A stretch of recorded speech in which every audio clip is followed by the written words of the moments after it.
welcome to episode 11 of Last Turn. This is an exciting one. I'm Bart, and today I'm joined with Evan. Hey, how's it going, Bart?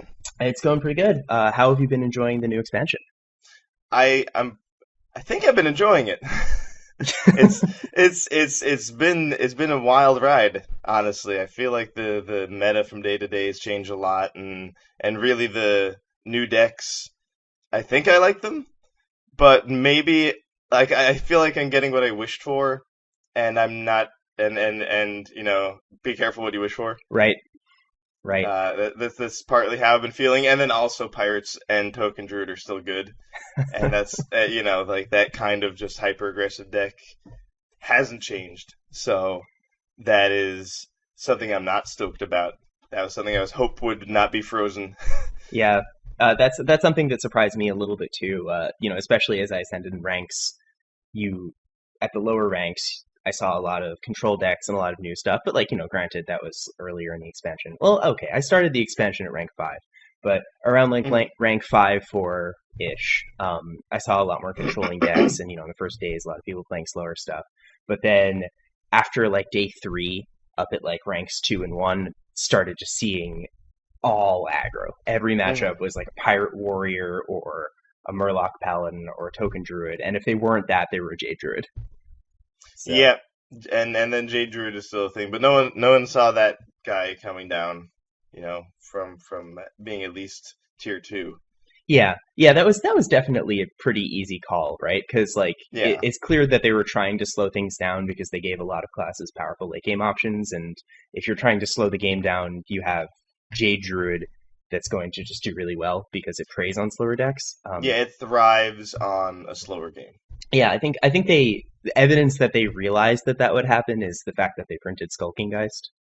Yeah, as sort of we'll give you Spreading Plague, but we're going to give them Skulking Geist. Right. We'll let you figure it out, which I think is a really fun way to approach the problem, rather than trying to weaken, just give Druid a weak card and give neutral nothing, give Druid strong cards, and then give neutral this silver bullet. Yeah. It's really an excellent way to look at it. It's definitely interesting. One thing that I've really come to appreciate about Hearthstone versus Magic is that the design to print cycle is much faster because it's electronic. So they still have to commission art and stuff like that, but they can commission, generic art pretty far ahead of time for we want, a skeleton character on our card and we want it to be cute. And or they know, over a year ago, they might, 2 years ago, they were probably I feel like there's a point where all the characters are going to turn evil. Can we just get the art for that? Who knows how long this art's been around? Right, yeah, that's totally true. We just want Death Knight or evil versions of all the characters. That sounds like we're, making a stock list of, we're going to give 5 extra things that we don't see needing anytime soon. One of the first things I would suggest, evil versions of everybody. Oh, yeah. Yeah, so, but all right, so they can commission the art, some amount of time ahead of printing, but they never actually have to print. When I say print, I'm using it as a shorthand for releasing the set. They don't actually have to... air quotes. Yeah, they don't actually have to go to, a company and say, hey, we need you to, print out these cards on physical paper, and then we need to package them and then ship them to our HQ and then distribute them to distributors. None of that needs to take place, and that actually shortens the design cycle. So in Magic, the sets are released. The sets are designed and finalized way before they come out, 2 or 3 sets before they actually come out. So if they screw up in one set, they can't really react to that screw up until several sets later. But that's not the case in Hearthstone. Or the only way they can react is by banning. Whereas in Hearthstone, not only can they react by pirates are looking pretty bad. We want you guys to figure it out. Here's Galactica Crawler. Yeah. They were able to do that, which is really cool. That's a perfect example of something they could do that Magic couldn't. Right. Another thing is that they can nerf cards. That's true. It's not really realistic for Magic to change a card when it's printed on on cardboard. But when it's just the pixels in the game, they have no problem weakening the power, weakening the cost, even changing the text in a critical way, with Yogg-Saron, remained a 10 mana 7/5, but they added a pretty cute clause to it that made it a lot more fair. Definitely couldn't do something like that in Magic.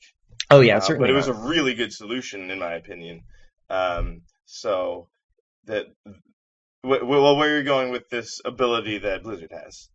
So I just wanted to I wanted to sort of build off what we were talking about cards like Skulking Geist. Oh, okay, yeah, Yeah, yeah, yeah. maybe that wasn't in the set in their initial formulation, like when they started the early design. I really don't know on what time scale Mm, their design happens. I'm sure that they might have designed cards for the next like one or two sets even, or maybe even three. But that seems like a possible late addition. After they saw the role that Jay Druid played in the metagame yeah, like during like Mean they Streets and Angoro, they might have added that card. they nerfed Caverns Below, and then suddenly Jade Druid just took its place Yeah, in a right. lot of ways. It didn't losing Jade Druid doesn't feel as bad, No. but still, it was ultimately statistically it was doing a very similar thing. Yeah, and I mean the deck's still around. It's really good. So speaking of decks, let's talk a little bit about what we've been seeing. Um, Okay, yeah. uh, So why I don't you start us off? yeah, thanks, dude. How thoughtful. I feel like the new decks, at least, because some old decks also persisted a good deal actually, but um, most of the new decks are either focused. They're like two broad archetypes, focused on using Bone Mare, Mm, and often other buffs, or focus on getting one of their Death Knight character hero card out. right. So the former, um, there's Warlock builds. Basically, Zulok became a mid-range deck with Bone Mare. Um, there's the Strong Shell Scavenger Druid deck. What is that deck called exactly? So people call it mid range. Some people call it mid range token. Some people just call it token. Um, Okay, the Strong Shell Scavenger mid-range Druid deck yes, uses two Momares also. It does also use the Death Knight, but it's not nearly as central to the deck. right, Um, uh, and then the latter example, the Death Knight, the latter archetype, the Death Knight decks, those are generally control and combo decks. The right. Bone Mare decks are generally aggro or mid range or whatever you want to call it. Um, but these control or combo decks, Priest can play sort of control, sort of combo, but getting Death Reaper Anduin out is usually pretty critical, especially if it's playing Singleton, which I think is the most common version of Priest right now, or it seemed to me, is to be a sort of Singleton Priest Mm. deck. Did you feel that way? I it's still up in the air. So I've encountered a lot of priests at from rank 5 to 1, and there's a ton more on the legend ladder. I don't really know.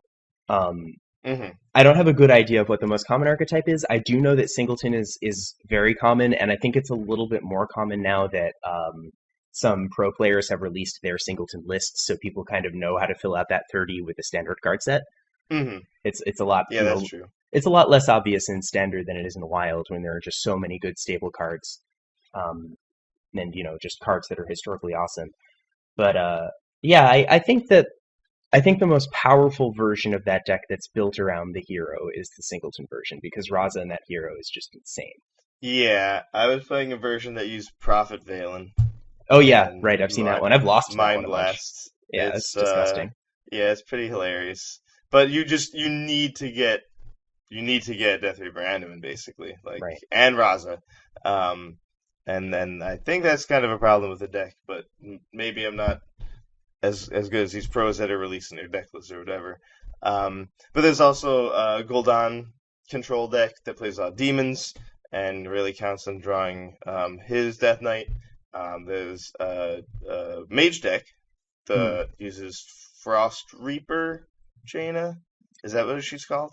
That Um, sounds about right. all right, it's I should have said it more convincingly. Um, and that also pretty much starts winning pretty hard when you get the Death Knight out. So those are the two categories new decks, but also we got Pirate Warrior still. We Hmm. got the classic wide Firefly token Druid. Um, It's Frost Lich Jaina, by the way. Frost Lich. Yes, I combined and Anduin. it's Shadow Reaper Anduin. Shadow Reaper Anduin, not Death Reaper. Ooh, okay. We're learning things tonight. Um, Uh, and then also, what's another deck that survived? I guess Murloc Paladin is Yeah, the other one. definitely. Yeah, there's a lot of But flavors of that. Murloc Paladin is using Bone Mare, but Right. it's so it all. I guess you could also throw it under uh, that heading if you wanted to. But it certainly was around before. The deck list is pretty similar. Yeah, it's certainly similar because the Murloc package core is like 12 cards or so. The bunch of the neutral Murlocs through, one, two in one, two, and three mana cost, and then Gentle Megasaur. And on top of that, it has a bunch of core cards that you just want to run, like the weapons, some amount of weapons and some of its more valuable minions. And But some legendaries as well. oh I yeah, think they certainly. always make the cut. Yeah, Tarim and Tyrion. Well, Tarim for the most part, but Yeah. Tyrion's probably going to be in most lists, and it's okay to take it out if you're going a little faster, but it's probably going to be there. But yeah, that list looks largely the same. I think the biggest change in that list is to accommodate Bone Mare. The deck has removed the Curator package, which Yeah. which makes sense to me. I mean, they did. I don't know if that's ultimately how it's going to be in sort of the most tuned and finalized forms, because the Curator package did get access to like Skilled Cobalt, I think is what it's called. Um, that the 5 mana 5/5 that gives 3 attack to one of your friendly minions at the end of the Oh turn. yeah. I So think that it's Cobalt Scalebane. I was close. Cobalt Yes. Scalebane. That one I remember. So Cobalt Scalebane is a good card. It's a playable card. So is Bone Drake. So Curator did get a little bit better because good dragons have been added for aggressive shells. But Bone Mare is pretty much exactly what Paladin wants. It tends to Hmm. just have a lot of dudes hanging around, and Bone Mare is a huge, huge swing when it comes out. It can usually help you push through damage or stop your opponent from having profitable attacks, and that's just really pretty much exactly what you want in your 7 mana play. So Yeah, you're generally trying to win with with you know as much tempo as you can, giving up as little value as possible with Paladin. yeah, Like that's why Murlocs work so well. You can make a couple of 1/1s for not very much investment with Violet and Inquisitor, and then get a lot out of them yes, um, very fast. And Bone Mare is just perfect for that because oh yeah. it's sort of like it has charge. It's 80% of it is charge. Yeah, it's a really strong card, and it synergizes with the rest of the deck really well. And I've seen. So I guess while we're on the topic, we might as well talk about that list a little bit.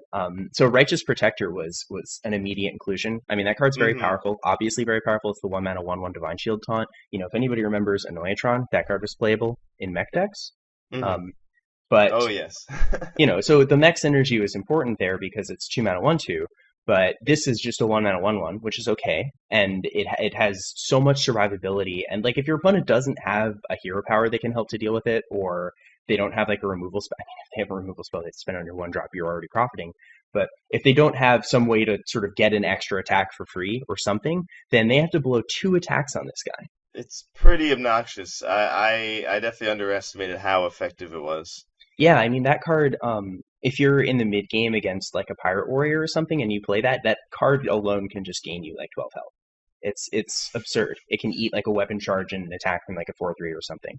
And it tends to be better than Mirror Image because that loses to board wipes like a Consecration or something. Yes, But yeah, this still will live through something like that, which makes a great target for buffs. Like on right. top of its durability, if they don't do something about it, it could become horrifying. You could Tarim it or Steadfast Eat it or something like Spikered Steed it or something like that. Um, and then yeah, synergy with Redemption is also pretty dumb. Yeah, yeah. Redemption became a much higher secret pick because you have Righteous Protector. It's also, it's easy to. So I think Mirror Image is a really good card to compare it to. I didn't consider that, but those cards are very similar.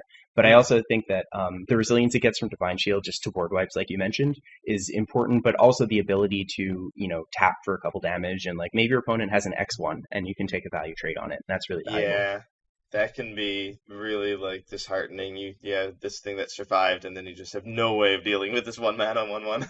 Yeah, I mean that card can in against some aggressive decks that are really all in like Pirate Warrior and that are trying to go relatively big as opposed to relatively wide, that card can just be heinous. It could be a real pain in the ass. So that Bone Mare, two really important additions to that deck. Um, That's it basically it, I think. Yeah, there's definitely some notable exclusions. Corpse Taker isn't really seeing too much play in the more aggressive variants. I have seen it in some control variants. I'm not totally sold on it yet. It's annoying, but it's also 4 mana 3/3. So Yeah. it's not clear to me whether it's the best option in the 4 mana slot or if it's sort of worth its spot. And the fact that you have to build around it a little bit. Paladin kind of gets a lot of the important effects for free. Just with like Wicker Flame, Burn Bristle, Righteous Protector, Tyrion, you can turn it on pretty reliably and make it like a good minion basically all the time. But Hmm. if you draw your Wicker Flame, then it's just a 4 mana 3/3 Divine Shield taunt. And that's not really that good. Yeah, that's ultimately making your deck bad with um a lifesteal card. I feel like isn't worth the reward that card gives you. No, I don't think so either. Because then you just get another like mediocre lifesteal, which is fine. I think in the right metagame that could be really good.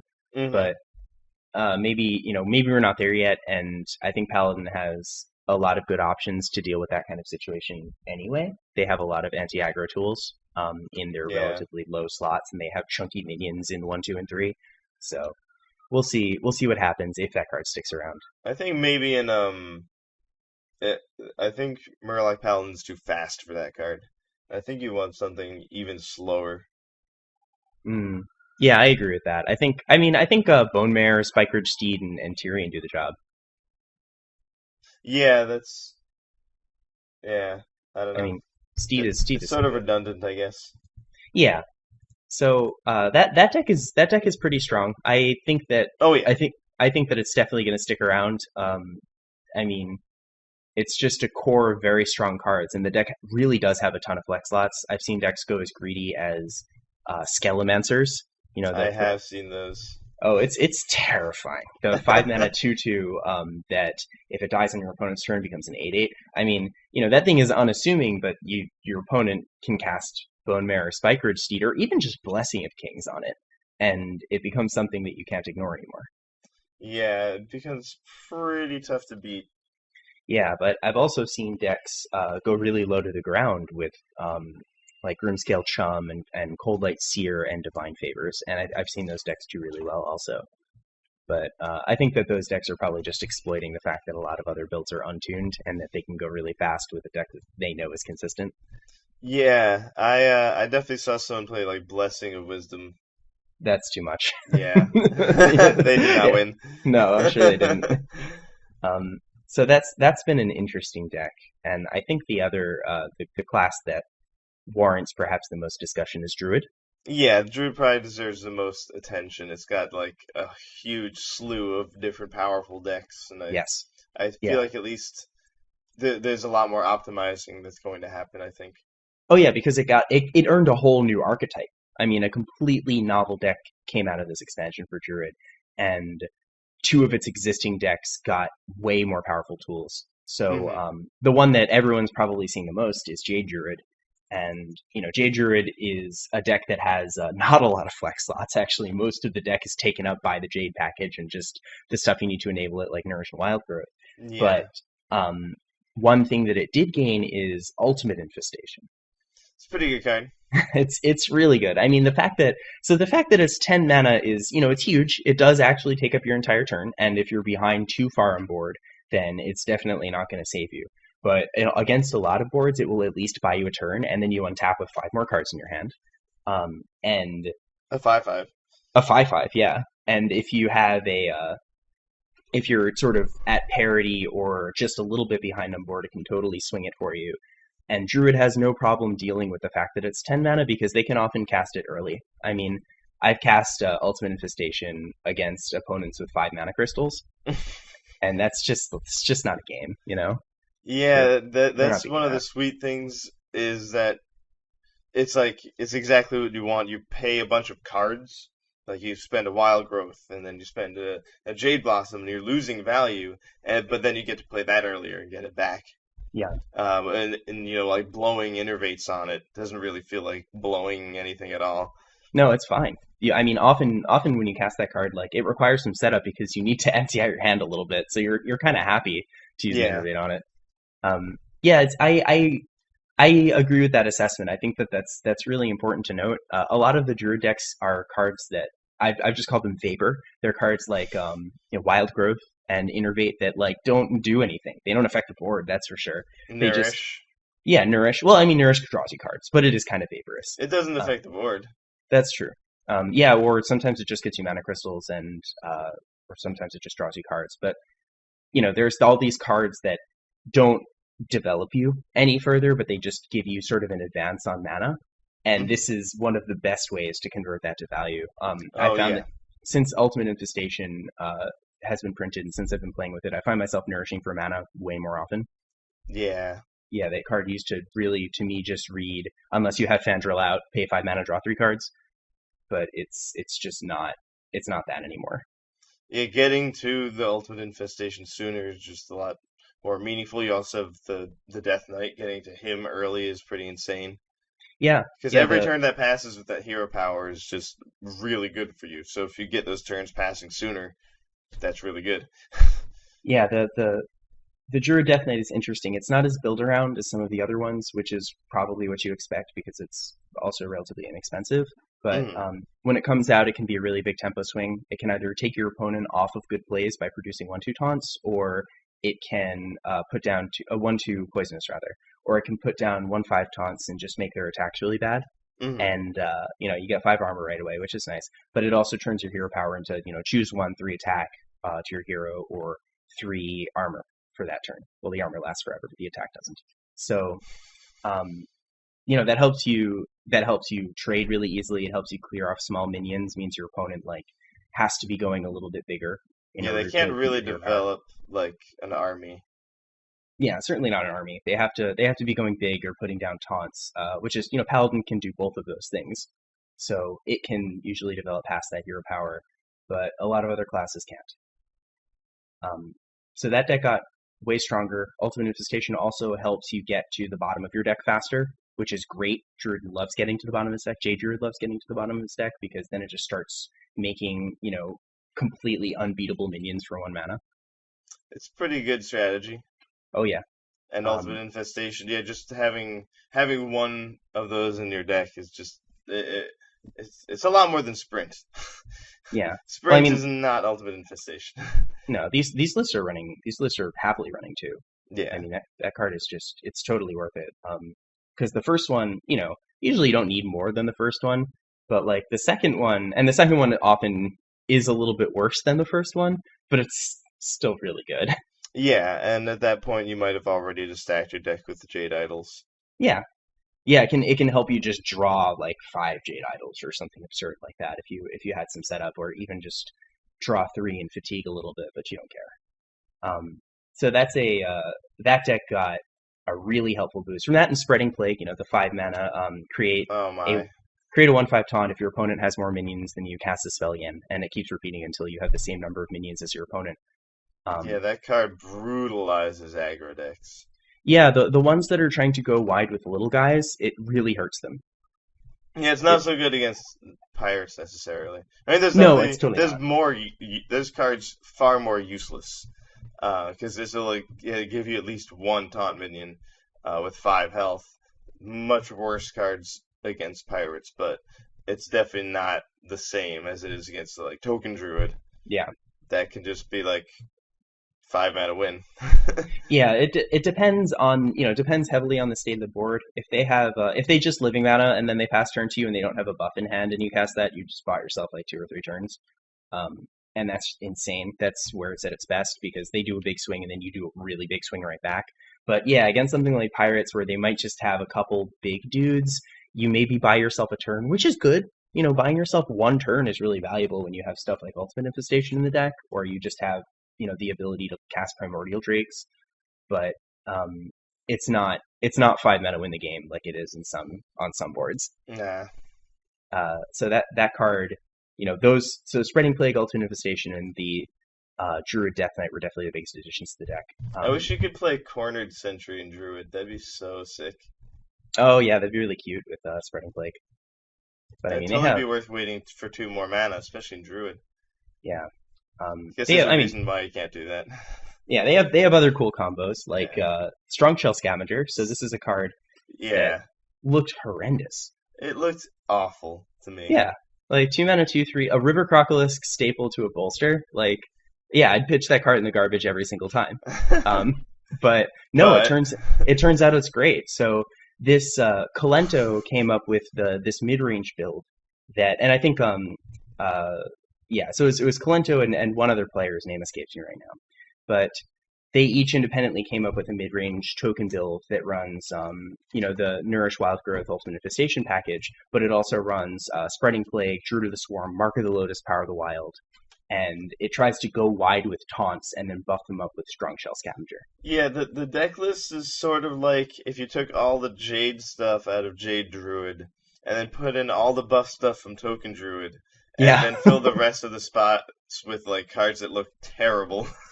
And it that's somehow works. yeah, and it's actually really strong. So I Like wrote they like throw just like commons, like let's throw some bone mares in there, and it's like wow, that's amazing. Bone mare just stomps people out in this yeah. deck. This deck is really good for bone mare.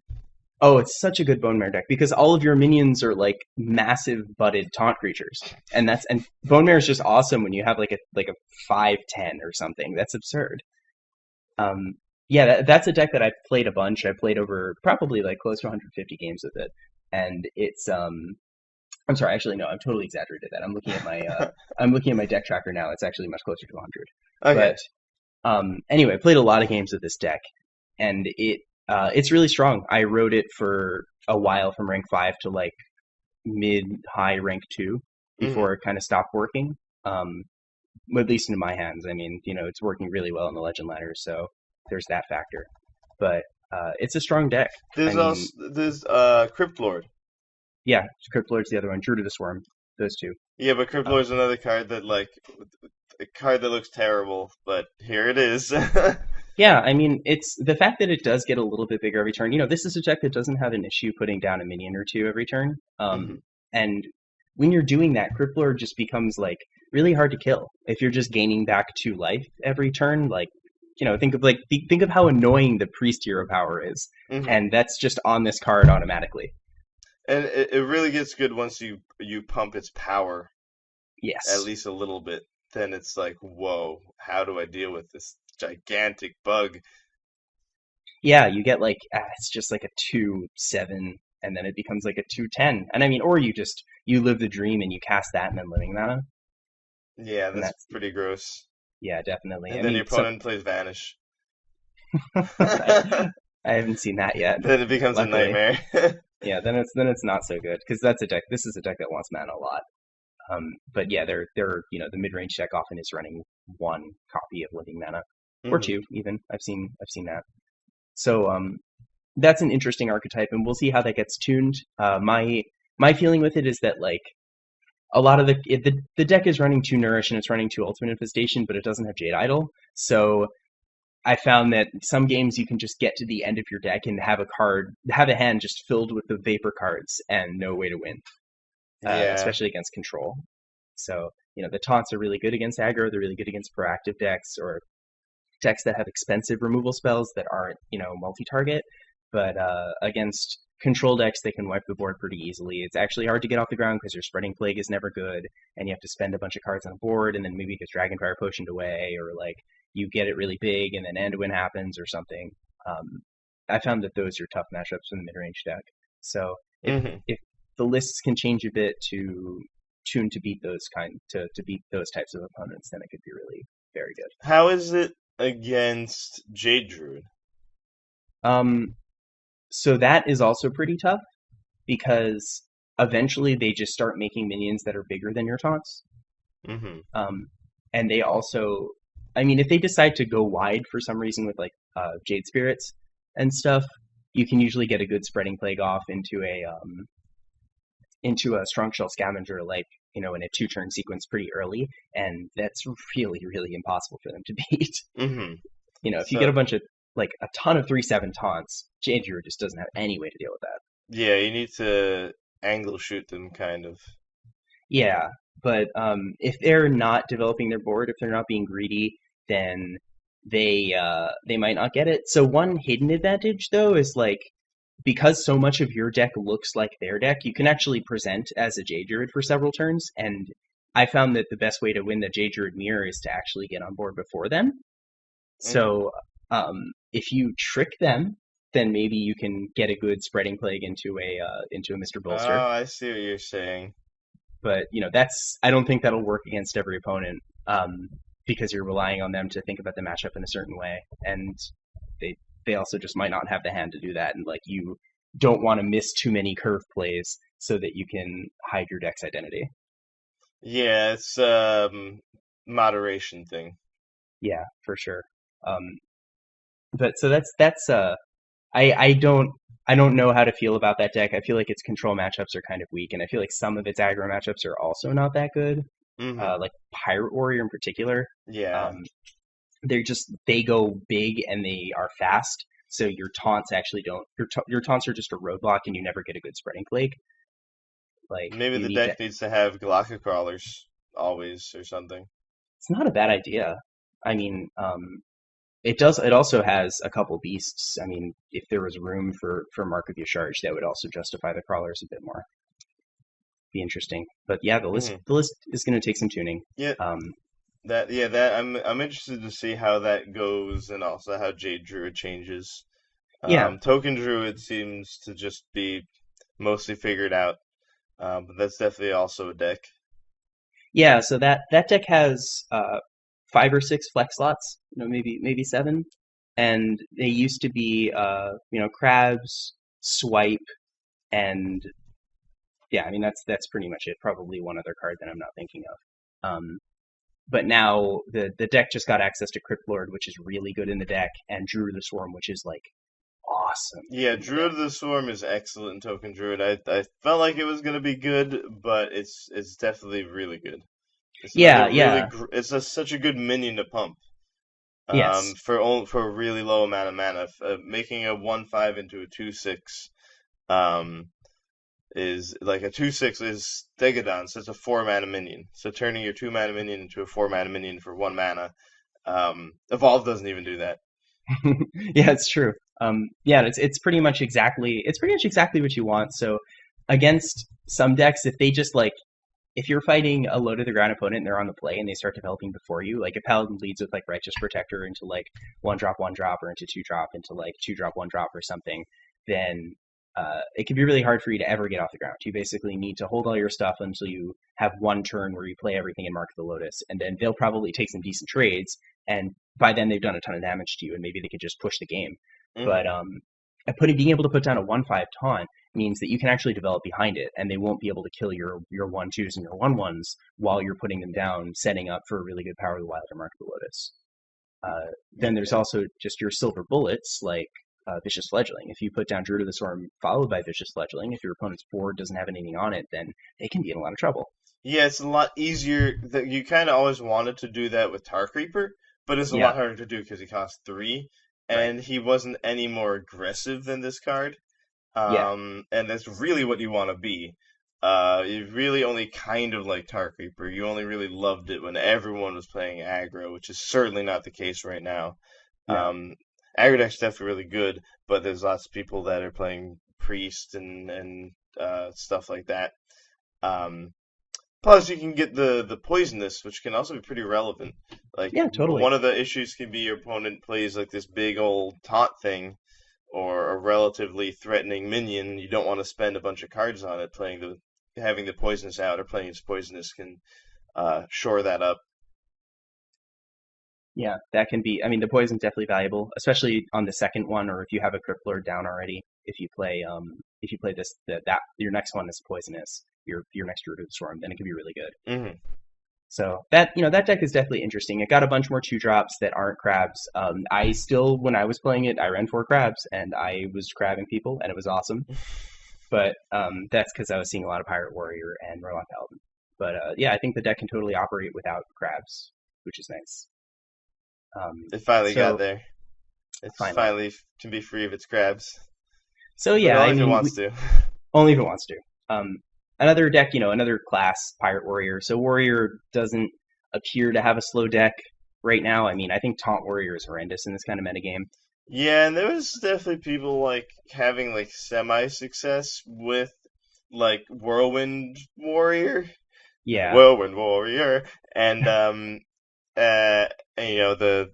the Death Knight and stuff like that. But I think as the other decks got tuned, that just sort of became extinct.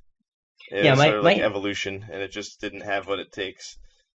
yeah, my instincts tell me. I mean, in the beginning every list is untuned, so untuned lists can do well or weak lists can do well. Exactly. My instincts tell me that that's a bad deck list. It Yeah.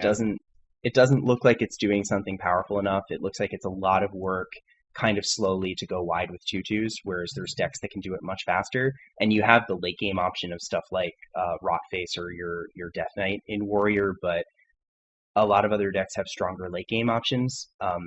And decks like Midrange Druid can go wide early and have a really strong late game, and it's like probably better in both cases. So Hmm. I feel, I mean, the times I faced off against that deck, I've just never felt challenged at all. Yeah, every time, like, there've been a few times where things were going really slowly, and they were doing a pretty good job defending themselves, and then they played a dead man's hand, and I was like, whoa, if I don't win pretty soon, I'm gonna lose. Then I would win. Like they just Right? spent 2 mana on a card doing absolutely nothing. Yeah. So that did not help them defend themselves. That had brief moments where I was like, maybe someone's gonna figure out Dead Man's Hand. It hasn't happened yet, as far as I know. No, I think that card's mostly bad. Yeah, Uh, I'm that one. I don't think we made any mistakes on. I think so. Yeah, I agree. So I mean, Pirate Warrior, like the list just hasn't changed. I tried running like Forge of Souls, and I've seen Forge of Souls in the deck. I don't know if you want one or zero. Um, Yeah, I think I, zero is probably right. I'm feeling like that's the case too. It is actually just too slow. And when you cast it, you're basically asking for far more turns, and that's not what the deck wants to ever be doing. In order to capitalize on two weapons worth of value, that's like 4 turns. Yeah, the main So change that it got is more using more spell breakers because of cards like Bone Mare and yeah, Spikered Steed and um, the Obsidian statues getting cheated yep. out by Priest. Um, that's like the main. That's the new pirate is Spellbreaker. Spellbreaker is definitely the new pirate. Yeah, Tyler was running two in his list, and he was also running Bittertide Hydras because Spellbreaker has good synergy with Bittertide Hydra. Oh, that's definitely cute. Yeah, yeah. So I saw him, with lots of silenced Hydras running around, and that's nice when they don't when they aren't a paladin playing Spikered Steed. So Yeah, if it's it's a shaman, that could be pretty depressing potentially. definitely, yeah. So that's interesting. I think that Pirate Warrior is still good right now. Again, decks are untuned. That might change later, but I think it's going to be a mainstay in the metagame as long as Old Gods is standard legal.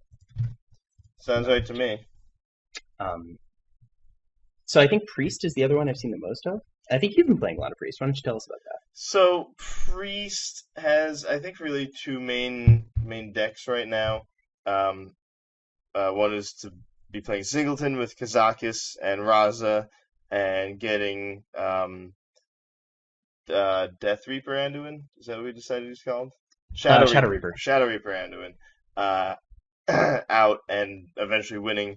Lots of just value cards, or sort of a more combo-y deck that uses Barnes and Shadow Essence to get really degenerate minions out, like Obsidian Statue, yes, or Yasharge into either of the two things I just said, the Lich King out turn 4, turn 5, turn 6. Um, and then after you kill it, if it's off Barnes, it's only going to be 1/1. So it's killing, it's not that hard in that case. But then they'll play Eternal Servitude and bring it back at its full power for 4 mana. And because it lets you discover, even if you kill their Barnes, also they're not going to accidentally get Barnes. They'll always get the big minion. Mm. Um, and because of Shadow Visions, they can get multiple Eternal Servitudes. Um, and they're playing lots of ways to just destroy all of your minions. The Shrinking Potion Shadow Word Horror combo is seeing play in that deck sometimes. Um, but it can definitely be really annoying. Um, I'm still not certain if it's good or if the times I lost, my opponent was just getting really lucky.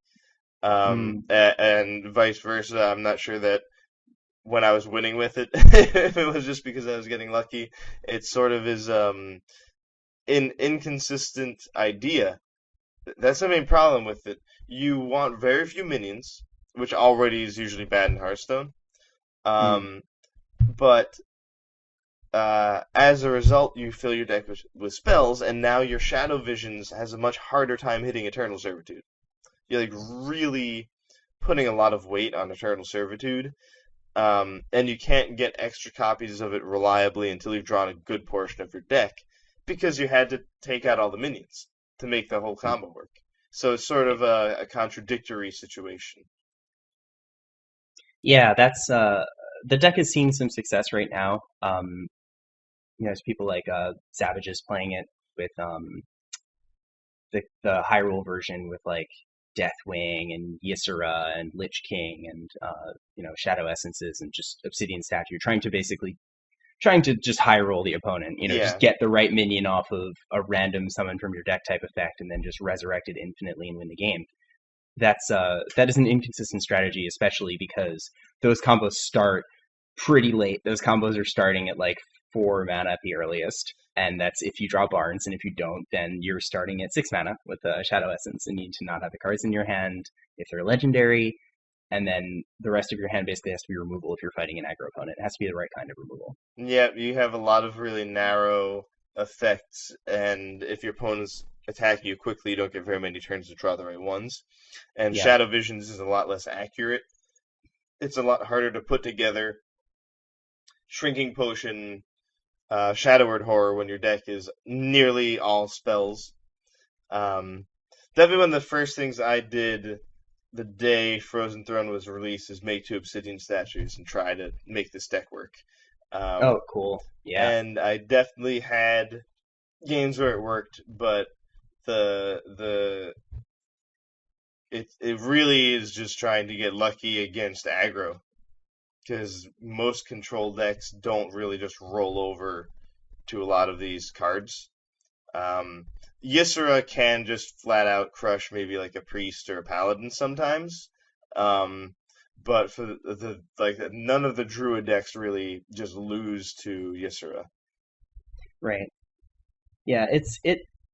I mean, the inconsistency is probably the biggest thing against the deck, but luckily a lot of those cards are individually good. I mean, I don't know if Shadow Essence Eternal Servitude package can just go into like every deck, but they're definitely fine cards. I mean, I've seen Kazaka's decks as singleton that also have Eternal Servitude Barns for sure.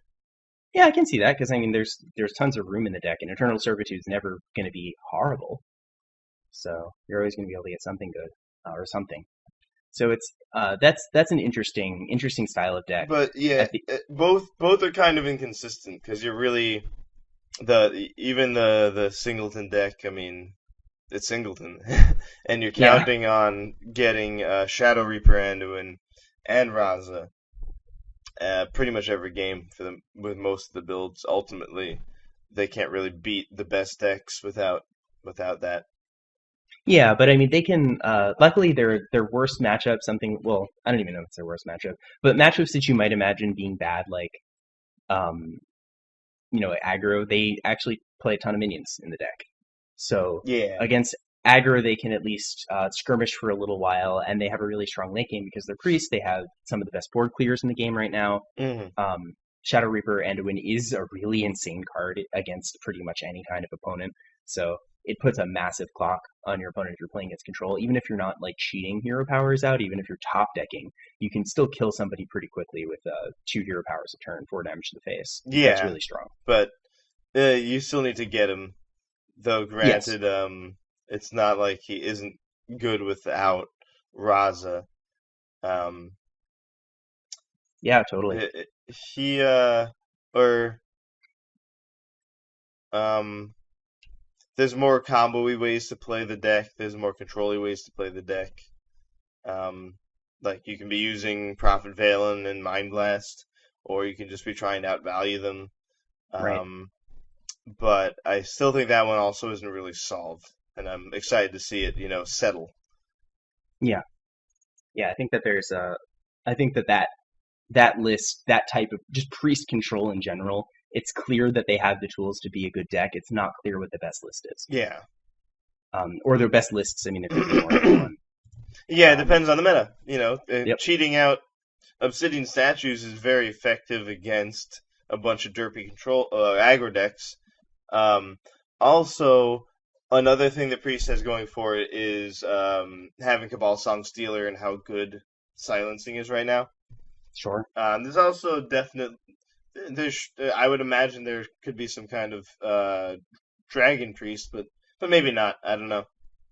Yeah, I think it ultimately depends. I mean, the meta, like if there's a lot of control decks, if it is actually a control meta, which is the meme, then Dragon Priest could do good because that deck, it's like an aggro control deck, and that tends to do really well against control. Yeah, But we'll see. It ultimately depends on how strong some of the aggro decks are and how prevalent they are. And if there's stronger mid-range decks than Dragon Priest, then it just won't exist. Like Paladin's looking awesome right now, so we'll see.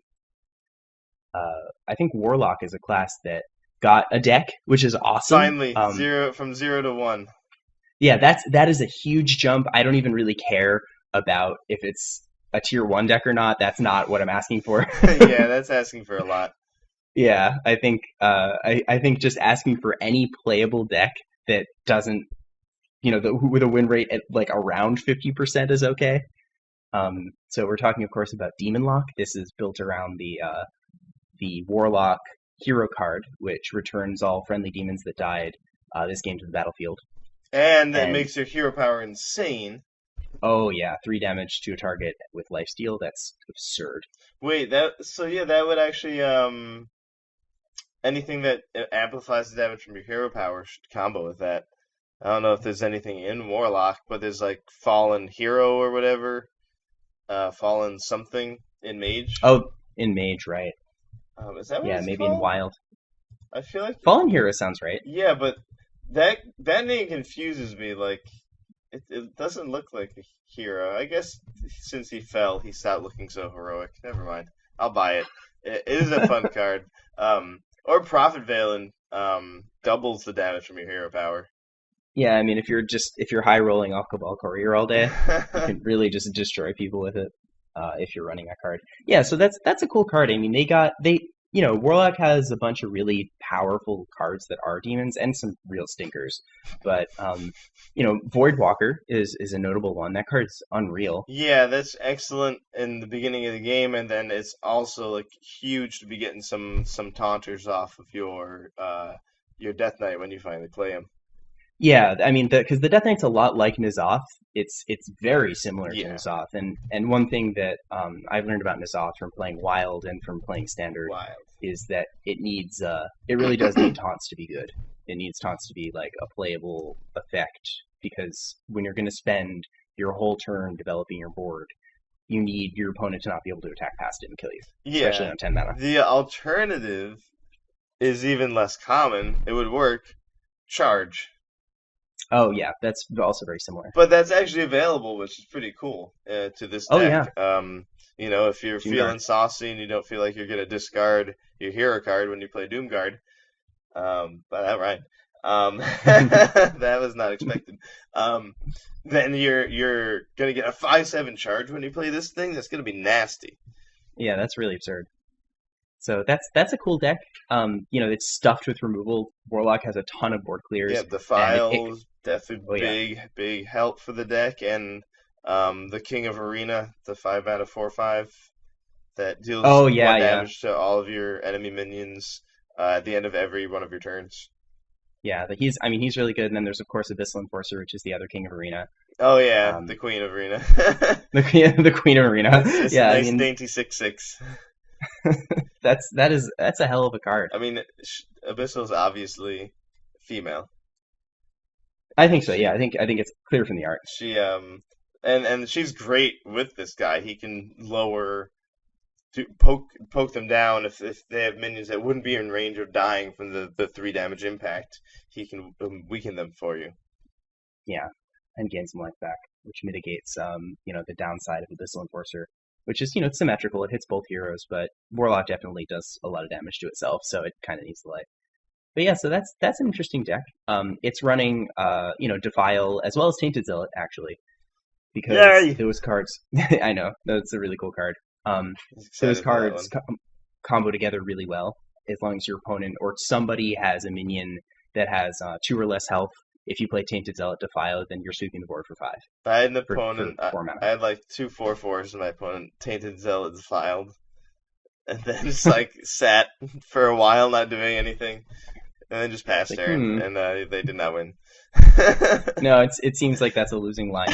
Uh, so that's a cool deck. I mean, Yeah, I don't know it's a where it little bit. stacks up, honestly. Yeah, to me it feels like I don't want to say inconsistent, but if it doesn't draw the right removal, I feel like it just kills itself. And and is another Death Knight deck that really is counting on drawing that one card. Yeah, and the painful part is that this isn't like an 8 mana Death Knight or a 9 mana Death Knight. It's a 10 mana Death Knight. Yeah, it'd be so nice if it was 8 you could hero power after. Yeah, That'd be yeah, that would gas. be a lot better. I Well, mean, I think yeah. I think that they did that intentionally. Well, yeah. um, Yeah, I mean that card is it's a strong deck. It's at least a cool one. If you really want to play Warlock and you really like playing Handlock, I highly suggest trying this deck out while it can still win games Hmm. because we don't know if it's still going to be like that. But right now, it's sure does okay. A lot of people were excited about that one. So while we're on the topic of the Cabal, I guess we can talk about Mage. Yes, Mage. The main deck for Mage I've been seeing lately is Quest Mage. Yeah, I was going to say Exodia is actually probably the most popular Mage build right now. It beats a lot of these derpy control decks handily. Oh yeah, I mean it just like it has a really strong late game inevitability, which is win the game, and that's it just does that on the spot with like no setup Well, cost. Doesn't it's require. infinite damage. Yes, yeah, I mean that loses to like ice block, right? But it can or it can lose to ice block. But yeah, so that deck is pretty good. And against a control deck, it doesn't matter so much that, or in a control mirror rather, it doesn't matter so much that your opener has one less card in it because you're gonna have a lot of time. Yeah, you have more time to make up for it. A lot of your cards inherently are just drawing. You actually don't, the deck runs Cold Light Oracle. Yeah. Immediately getting a card out of your hand every game is actually really good with Cold Light Oracle and Acolyte of Pains and Arcane Intellects in your deck. Um, and it, so um, the meta definitely really helped it. And then also the availability of Simulacrum I think, Yeah. is really excellent for the deck. Randomly getting a simulacrum off of Babbling Books or Primordial Glyphs or Kabbalist Tomes is really good. In addition to the fact that you can use the card in your main deck, but that all of both of those are like close to 50-50 in my mind. I don't even know if Hmm. Simulacrum is necessarily a card you main deck, I don't know either. but I'm certain that it coming up sometimes from those cards is really good. Um, so that's also just that's not just Molten Image anymore. That your odds have improved considerably for getting backup sorcerers apprentices. Yeah, like if any of them get incidentally milled or just pulled out of your hand with a dirty ride or something, this helps you recover from that. It gives you sort of a way to recover from that, which is nice. Hmm. It makes the deck a little bit more resilient to targeted hate, which means that it could be a mainstay if it ends up being strong enough. And cards like Breath of Sindragosa are good in that deck. So the one mana 2 damage and freeze a random target. Yep, just So slow down your opponent. yeah, so it's a little bit strong. I've also seen in the early days Tyler was playing this N'Zoth Death Knight Mage deck. Hmm. It's as spicy as it gets. You run Sindragosa in the deck. It's that spicy. But one thing that a lot of people have learned about this Death Knight is that if you have an ice block up and you play the Death Knight, you probably cannot die anymore. Yeah, the feedback you get from the elementals is pretty immediate. Yeah, I mean the lifesteal is absurd, and with cards like Baron Geddon, it's just Baron Geddon's basically Reno Jackson, and that's kind of Baron absurd. Jackson. Baron Jackson attached to like a just a 2 damage, sweeper. That's kind of Yeah, unreal. Primordial Drake is a little envious of that play. It's like, can it? Yes. Or maybe it's proud. It's like, good on you, American. Yeah. Right. Everyone thought you were not defensive enough, but you got there. You Oh found yeah. a way to sneak in. Yeah. So that's a cool deck. I haven't seen a lot of it, and I've seen less of it on streams and stuff as the meta has changed and as days have passed. I would think So I would think that Secret Mage would still be a deck because of all the control. Like, hmm, you know, Mirror Entity's really good against the Lich King, and you know, there's even more decks are playing Nourish and playing Living Mana, yeah, and Counterspell rocks those cards. I haven't tried it, but I would think it would be good, but maybe I'm wrong. It yeah. didn't really get anything, I guess. I mean that could be one reason why we're not seeing it. It's it might not be like a rational reason necessarily. Yeah, it just doesn't feel like it improved. Yeah, I was kind of feeling the same thing that especially where there are a lot of people playing Priest and decks like that, a deck like Secret Mage could just be really good, and I wanted to give it a shot. So I might try playing that a little bit later today. Maybe it needs to run Polymorph. It's like Yeah, really I good mean, against Eternal Servitude yeah, totally. and Uh, Bone Mare and Spikered Steed. yep, yeah, that's a card that it can fit. The deck has some flex slots, so And it, that could totally happen. yeah, it doesn't want expensive stuff, and really it doesn't have much at 4. Most of the time, like, if they have a guy that's, like, pretty good or better, playing Polymorph will probably be pretty awesome. Yeah, for sure. Um, yeah, I mean it's that would be okay in that deck. It's basically hard removal, and hard removal is a little better right now because people are running kind of crazy minions. Also, So Silence does not work too well against the Barnes minion. yeah, Polymorph is a lot more effective. yeah, definitely. Um, yeah, you really don't want the thing to die as anything but a 1/1. Otherwise, you're gonna have problems. Gonna be So bad. a deck that got a little bit of help, but also got hurt a little bit by the way the meta is shaking out is Token and Evolve Shaman. Yeah. So Chain Gang and Rattling Rascal are great in that deck. Those are both cards that are like way better than Doppelgangster on their front face, hmm but are also amazing evolve targets. The problem is that Skulking Geist gets your evolves. Yeah. I definitely And, didn't consider that at all. And I still felt like it wouldn't be that big of a deal. Um, yeah, I wasn't considering it either, but on I think both the main and the competitive Hearthstone Reddits, HS Replay did an analysis of how effective Skulking Geist was, and when played, it sort of decreases Shaman's win rate a fair amount. okay.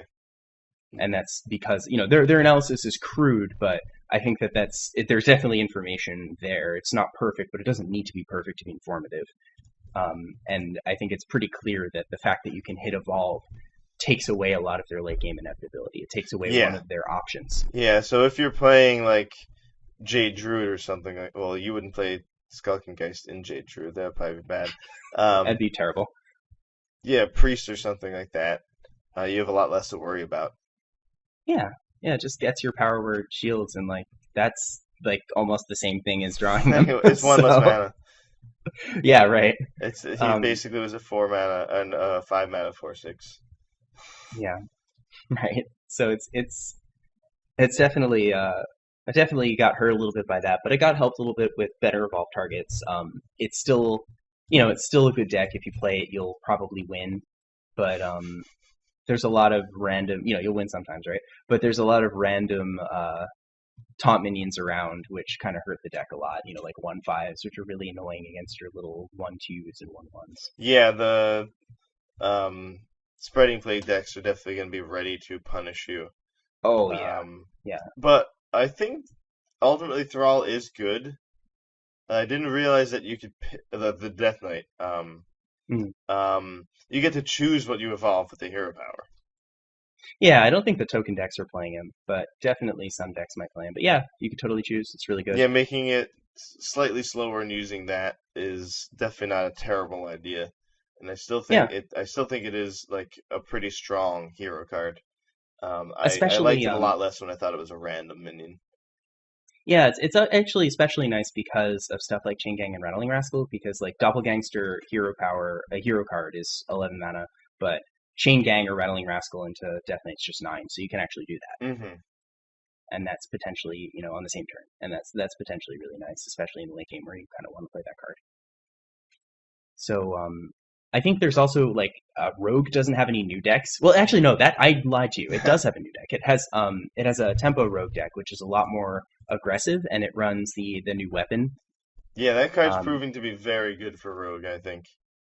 I think so too. Yeah, I mean, it's just it's really nice. Like we know how strong Rallying Blade and Eaglehorn Bow are, and that weapon is nice because like it doesn't even help your opponent out. One of the nice things is you can set up a board where even if your opponent has a weapon to attack something, then you can still push through damage at the rate that you want to do it. So they don't actually help themselves very much by killing your thing. Yeah, just But give your high power minion taunt. yeah, right. And that makes their weapon like really unappealing. But the fact that this gives your hero immunity just plays right around that, which is really good. And I've And also the seen some people playing the boomerang card. I don't know if that's very good or not, but it's got a lot of synergy with that card. For sure. I would be surprised if it is, but I've been wrong before. It's a So one mana, it is a one mana spell in Rogue, but no one's playing it's true. Journey Below, for Yeah. example, and that's a really good one mana Rogue card. So we'll see. Yeah, we'll see. I mean, I think that deck cares. I actually don't know if the tempo lists have auctioneer in them. I think that they probably don't. Hmm. But there might be some faster miracle build that is a little bit like the tempo list and miracle list smashed together. I mean, that's one thing about the miracle list is that uh, it's really just like probably 10 to 15 core cards, and the rest of the deck is flex. Yeah, And that's one reason why we see it in so many metagames is that there's just so many different ways to build that style of deck. Because what does Miracle really mean? It just means cheap spells and gadgets and Auctioneer. That's all it means. and which So, cheap spells are good at time depend on the meta, so it just changes. yep. So we'll probably see more Rogue. And Miracle is also, a great choice, pretty much always. And especially when there's a lot of control decks going around because it itself is just this high value deck, but you can build it low to the ground and to have really swingy turns and just control the board, but also have this really powerful late game with Auctioneer. And I've So seen some of the hero, but it hasn't seemed to do. I had an opponent that kept playing Arcane Giants off of it that was quite good, but that's absurd. I haven't seen anything like that since. Yeah, it's there's a lot of active discussion about the hero right now. I think we'll need to see a bunch of tournaments shake out before before we see if it's actually any good. Yeah, Again, it's one of the hardest ones to evaluate. there's no So, denying how powerful the battle cry is, though. oh yeah, oh yeah, stealthing yourself for a turn is like it's comparable to Ice Block. But way better. Like if you're at like 15 and they have 15 damage on board, you just stay at 15 as opposed to going to one. Yeah, totally. It's Uh, really like it gives you a lot of wiggle room to then do something obnoxious the next turn, and that's exactly what Rogue tries to do. So I feel like yeah, it could fit in a lot of things. Just finding a new thing for a 9 mana play is the real question.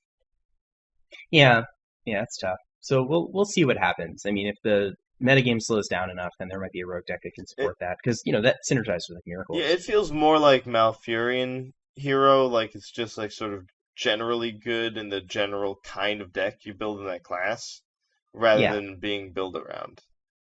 I agree with that. But it needs the right shell, the kind of shell that wants a 9 mana play that's just going to generate value because Yeah, that's all that I does. think I think the guy was onto something with Arcane Giant. Finding the right card to cheat out a bunch of copies of might be all it takes. Yeah. So I guess we have one hero left. Yep, Where's Rexar? he's off hunting boars. Yeah, I guess He's so. hunting He's wild off game. playing nine mana Call of the Wilds. No, he's not doing that. Nobody would do that. Um, Yeah, there's just I haven't seen a lot of Hunter. I actually saw some this morning before we started recording. I played a couple of games, and of like the 4 or 5 games I played, 2 of them were Oh Hunters. my.